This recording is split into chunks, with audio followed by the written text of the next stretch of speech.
السلام عليكم، كيف حال الجميع؟ شنو أخباركم؟ طمنوني عليكم في التعليقات. فيديو اليوم عبارة عن روتين خفيف. إني نضت الصبح والحمد لله صليت الفجر وقريت جزء من قرآني وقريت أذكار الصباح الحمد لله، وبعدها بديت ننسق في يومي شنو بندير. اليوم عندنا حفلة في المركز اللي في الحي عندي، في تقريبا مشرفتين هن المسؤولات علينا، نحن مجموعة النساء. اليوم واحدة منهن تبي تسيب، فعشان هيك دايرين لها حفلة بسيطة، يعني كل واحد يجيب حاجة حلوة ونشربه مع بعضنا قهوة، وحنعطوها هدية بسيطة تذكار من نحن المجموعة النساء. وحنبدأ معكم الفيديو بكيكة الشموال الفرنسية، هذا نوع الحلو اللي أنا إن شاء الله حنديره ونشيله معايا، وبعدين نجهز الغداء ونصلي الظهر، وموعد الساعة 2 حنمشي للمركز بتاع الحي بتاعي. وهي نبدأ بسم الله. أول حاجة اللي هي حنجيبه إيش؟ كيك شوكولاتة. أنا حبيت نجيبها كيك مشكلة، كي مش حتبان، مش مشكلة يعني، لأن ما زلتي بتحطي عليها نسكافيه مذوب في مية، فحيغطي شوية اللون. حنقصها هيك شرائح ونستفها في طاجين تشيز كيك. طبعا المقدار بتاع الكيكة هي كيكة جاهزة أنا نشري فيها، وفي اللي يديروا فيها بطبقة البشكوت. تحطي البشكوت في الفرامة الكهربائية وتحطي عليه علبة قشطة، وبعدين تحطي عليه ايوه تحطيه علبة قشطة وتحطي البشكوت وتحطي الزبدة بالضبط، فتطلع عندك عجينة لينة هو اللي تستفيها في الطاجين. وفي اللي يديروا فيها بالكيكة الجاهزة، تشري كيكة جاهزة وتستفيها كيف ما انا قاعدة ندير اسفل الطاجين. حنملى الفراغات هذين كلهن بالكيكة.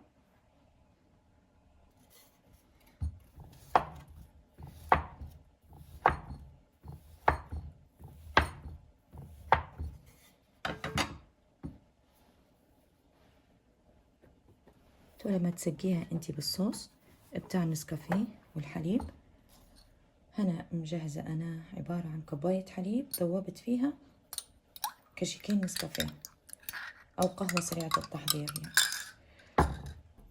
طبعا ايدي نظاف يا بنات، غسلتهم قبل ما نبدأ. شو تقولوا هذه تشتغل بايديها وايديها مش نظاف؟ تو نبدأ نصبه.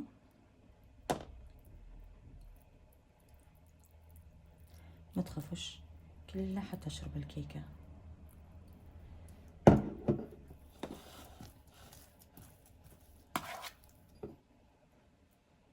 بسم الله.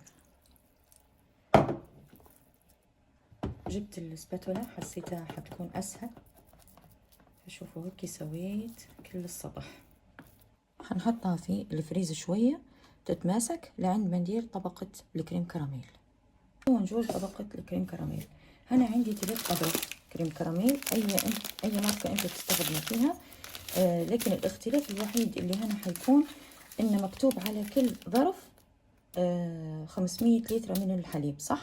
نحن هنا حيختلف الوضع عشان نبوها تجمد بشكل كبير، ومازال بنضيفوا عليها بشكوت ونضيفوا عليها قشطة، فعشان هيك لازم نحن ناخدو كل ظرف نحطه عليه 1.5 كوباية من الحليب، يعني 3 أظرف يعني 4 كوبايات ونص.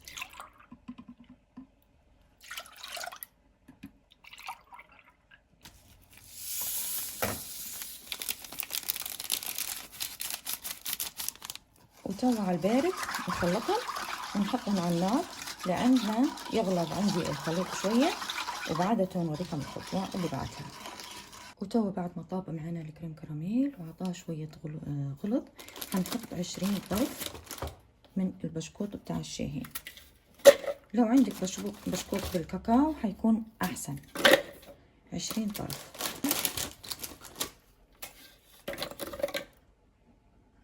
نحط عليهن كشيك من قهوة نسكافيه أو أي قهوة تستعملوا فيها سريعة الذوبان، ونحط عليها علبة قشطة سادة.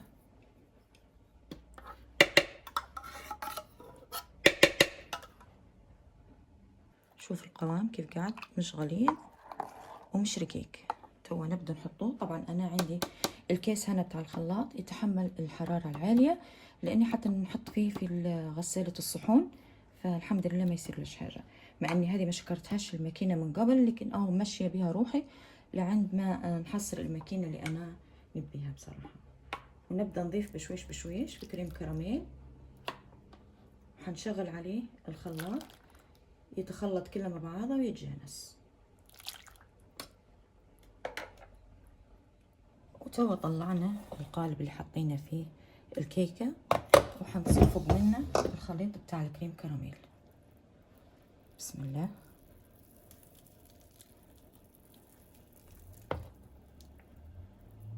بسم الله.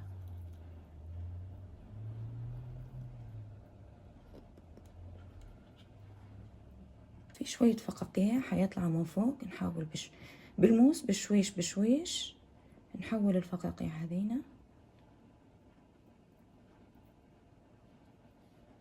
وتوا يا بنات ما تحطوش في التلاجة على طول، خليه حوالي 20 دقيقة أو ربع ساعة برا، وبعدين اسفة، وبعدين نحطوه في التلاجة ساعة ونص ساعتين، يكون إن شاء الله تم. اسفة. في معلومة بسيطة نسيت نقول لكم عليها، اللي هي ما تحركنهاش من مكانها. يعني المكان اللي تبغوا تصبوا فيه الكريم كراميل خليها فيها لعند ربع ساعة هيك، وبعدها تحطوها في الثلاجة. وتوا بسم الله نبدأ نجهزه في الغداء. الغداء عبارة عن شقين شرائح الحوت جبتها من كارفور، ما فيهنش شوك. التتبيلة بتاعتها شنو حنحط؟ حنحط ليمة، وحنحط كزبر، وحنحط ثوم وكمون حوت، وحنحط الملح، وحنحط الكزبر المطحون، وحنحط الفلفل الأحمر الحار. كم المقدار؟ طبعا من هذا كمون الحوت كشيك صغير كمون حوت حنحط، ومن الملح حسب الرغبة، ومن الكزبر حوالي تقريبا كيس عفوا اللي هو كشيك ملعقة ممسوحة حتى هو من الكزبر. والفلفل الحار طبعا عشان ما نكترش، عشان عندي أطفال في الحوش، فأنا نحط في إيش؟ نحط في على راس الملعقة هيك. والملح طبعا أنا نحط فيه بالنسبة لكميتي أنا نبحتي كيشن مقدار الحوت لقيته يستحق مثلا ملعقة ونصف. هذه عندي كبر الشريحة اللي أنا شريتها، طبعا مش حنطيبها على كبرها هيك، لا حنقطعها قطع. بسم الله.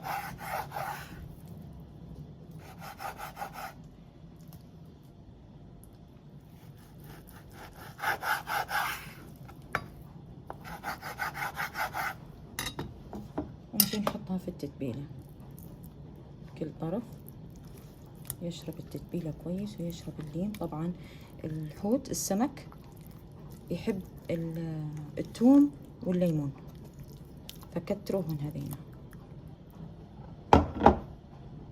نخلوه متنقع في التتبيلة اللي درناها له لعند ما نطيبوا باقي الأكل، باقي الوجبة اللي هو الخضار والبرغل. وخضرتنا لليوم حتكون شنو؟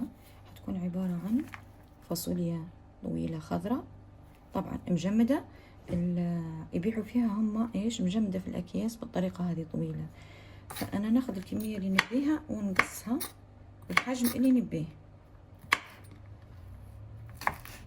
ولما تجن تفورنها يا بنات حنحط مية ساخنة على النار في طنجرة، وبعدين نحط الكمية اللي نبيها من الخضرة، وبعدها نصفيها. طبعا أنا اليوم حندير جزر مفور، وحندير مطبوخ يعني، وحندير فاصوليا خضراء مطبوخة. طبعا نقدر نحطهن هن اتنين مع بعضهن، لكن أنا مش هنحطهن هن اتنين مع بعضهن، علشان بعدين حيصعب علي اننا نفصلهم بيش نزين الصحن بتاعي. وتقولوا لي ليش تزيني في الصحن؟ نقول لك لان العين تاكل قبل الفم. انا بروحي لما نلقى الصحن بتاعي مزين تجيني نية ناكل، وتجيني نية في الصحن اني نقمعز وناكل وجبتي وانا مستمتعة، وخاصة اذا كانت وجبة صحية كيف هذه يعني. اما بالنسبة للكرات فانا حنقرضه كيف البصل، وهو اللي حنطيب فيه السمك، كله حتشوفوه معايا في الفيديو. هذا الكرات اللي انا قطعته وتوا نبي نحطه في المقلية على النار يذوب مع شوية زيت زيتون وبعدها نقلي فيه السمك. اما بالنسبة عندي للبرغل الخلطة اللي ندير فيها مش برغل هي بالضبط، لكن حبوب، عبارة عن حبوب متنوعة. تاخد 10 دقايق بس طبخ على النار. كل علبة فيها شكارتين. شوفوا مع بعضنا، هذه العلبة فيها شكارتين، فأنا حندير تقريبا شكارة واحدة بس لوجبة اليوم، مش حندير أكتر. شوفوا الحبوب اللي فيها من جوا، فيها العدس الأسود والعدس الأحمر والأصفر، وفيها القمح منوعة. وتوا بسم الله نبدو نديرو البرغل. عفوا، حنحطو زيت زيتون،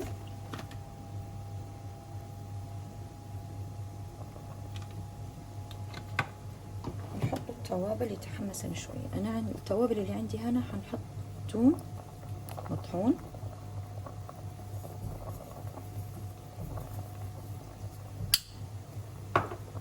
وحنحط التوابل الإيطالية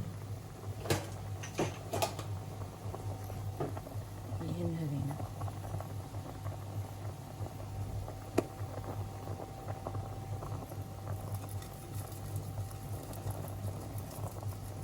حوالي كشيك صغير من الثوم وكشيك صغير من التوابل. هخليهن يتحمسن في الزيت شوية عشان يطلع عن النكهة بتاعتهن. وشفتوا الجزر قاعد يطبخ على النار.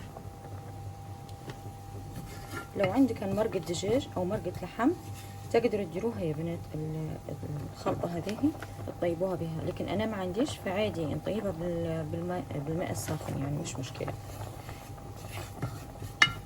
هيك بمجرد ما سخن شوية الزيت وبدأت تطلع البنة بتاع التوابل هنسكت. انا في الاول قلت لكم حندير كيس واحد، لكن قلت لا، خليني ندير بالمرة كيس ونص علشان يقضي وجبة بكرة، يعني كل ما بكرة اخر ندير. فبالمرة اليوم دايرة نقعد نقلي فيهن شوية وبعدين نحط عليهن الماء الساخن. طبعا انا نعمل فيه معاملة الرز، كيف الرز، لكن هم كاتبين على الباكو، على الباكيت بتاعه، انه يبي مية واجد، يعني حاطين هم المقادير. فاللي حاب يلتزم بالباكو عادي، لكن انا نحس فيها انا طيبك، يعني عينك ميزانك في الحاجات هذينا. فحنحط انا كمية المية ونشوفه حينفش، كله حينفش يا بنات. فحنشوفه مع بعضنا بعدين كيف حيطلع لما يطيب. وبعدها حنشوفه لما يطيب يحتاج شوية مية حنزيده، لكن مش حنعرم عرم مية كيف ما هو مكتوب صراحة، نخاف. وطبعا تحطي الملح حسب الرغبة كيف ما انتي تبي. وافطنوا يا بنات، مرات الملح، قصدي اسفة، الثوم اللي في العلب يقعد مخلوط بملح، فانتوا تبوا تفطنوا للحاجة هذه. ان كان هو مخلوط بملح معناته بتنقصوا كمية الملح اللي تحطوها لما تحطوا الثوم البودرة. انا عندي هنا الثوم البودرة ما فيش ملح، فتوا حنسكب المية ونحط الملح ونوطي عليه النار ونخليه يطيب. وهنا نبدو في السمك، حنحطه برمة زيت زيتون،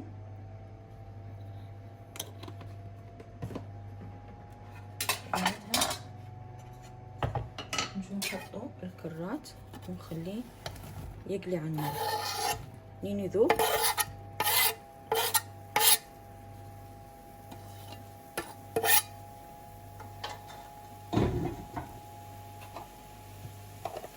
تبله بشوية ملح،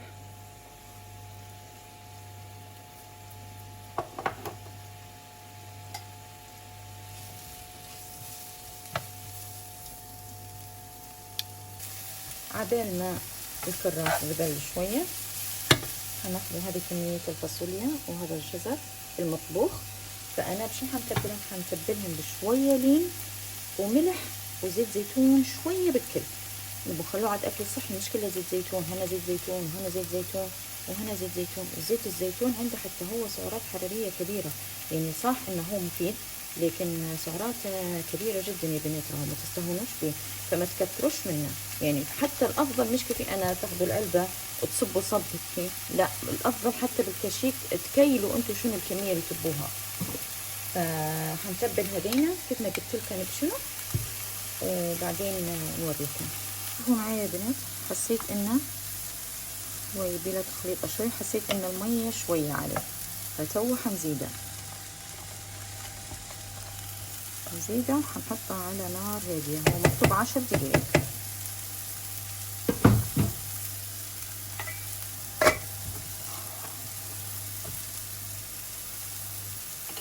تو هنا جيت انا واقفه وفعلا النار المقليه ما شاء الله كبيره. خلي نص نقلي فيه الكرات والنص الثاني هنشوح فيه السمك. بسم الله. نوطي النار شويه.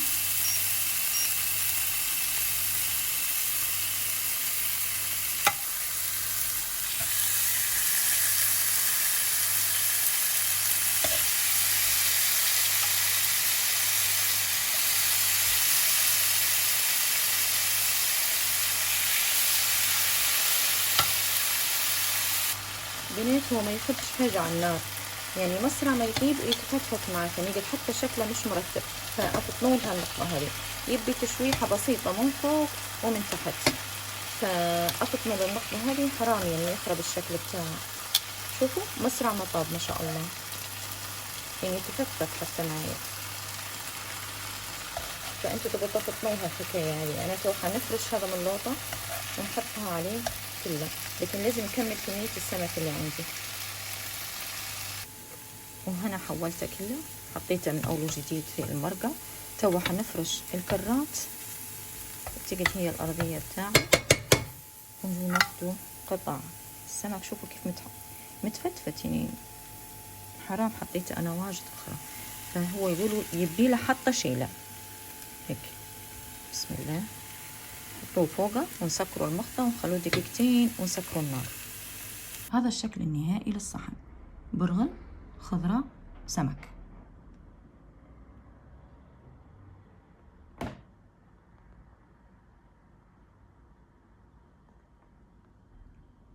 الحمد لله يا ربي، إن شاء الله يا رب يدومها علينا نعمة ويحفظها من الزوال يا رب.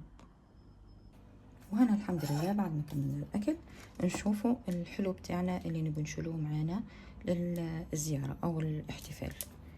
شوفوا كيف جمد. هذه هي كيكة الشموع، شفتوا جامدة، شفتوها جامدة. توا يعني تقريبا قعدت ساعتين قبل ما كملت الأكل. توا آخر خطوة اللي هي نرش فوق منها الكاكاو.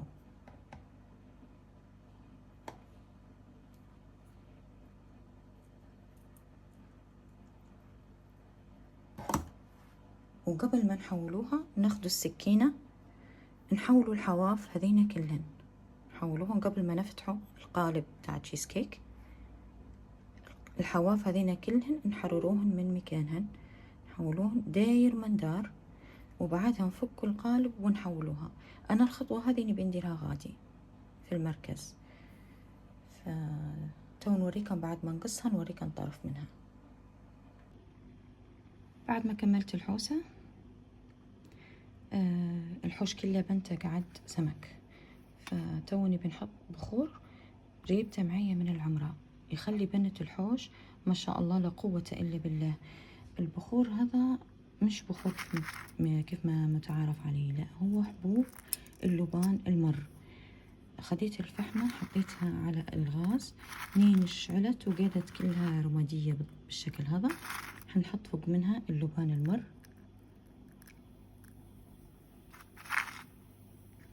ونبخر به الحوش. رائحة جميلة جميلة يا بنات. On se mangerait pas un petit chamois? Cake chamois c'est bien. نورمالمون مش باين نسول فقط نزور نسول حتى هضرت معايا البارح خلاص.